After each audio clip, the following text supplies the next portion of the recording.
Mesdames, Messieurs, dans la nuit du 23 au 24 septembre 2024, un peu après 1 h du matin, l'ancien ministre des Sports, M. Oswald Romeki, a été interpellé au moment où il transmettait 6 sacs remplis de billets de banque au commandant de la garde républicaine. Des premières investigations.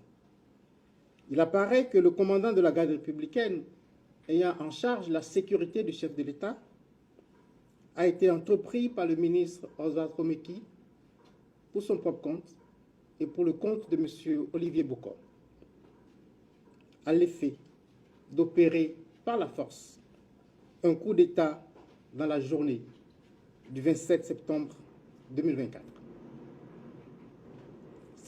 C'est dans ce cadre que dès le 6 août, les intéressés ont ouvert un compte bancaire dans les livres de la NCA Banque Côte d'Ivoire au profit du commandant de la garde républicaine.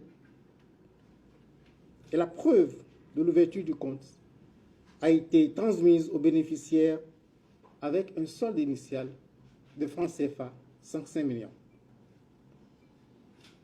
Pour achever de vaincre la résistance du commandant de la garde républicaine, ils lui ont promis et remis le 24 septembre 2024 en espèces une somme de francs CFA 1,5 milliard.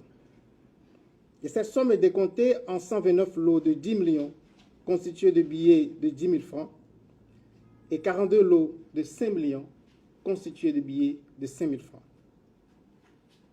Cette somme qui aurait été mobilisée par M. Olivier Bokor a été chargée dans un véhicule de type 4x4 de marque Toyota Prado appartenant à M. Oswald Romeki et muni d'une fausse immatriculation. C'est à l'occasion de la remise du dit véhicule et de la somme de 1,5 milliard de francs CFA que la brigade criminelle a procédé à l'interpellation de M. Oswald Romeki et du commandant de la garde républicaine. Dans l'heure qui a suivi, M. Olivier Bokor a été également interpellé par les éléments de la brigade criminelle. L'enquête en cours s'attelle à identifier toutes les personnes impliquées dans ces faits. Je ne manquerai pas, s'il y a lieu, de revenir vers vous pour vous donner de plus amples informations sur l'évolution de cette procédure. Je vous remercie.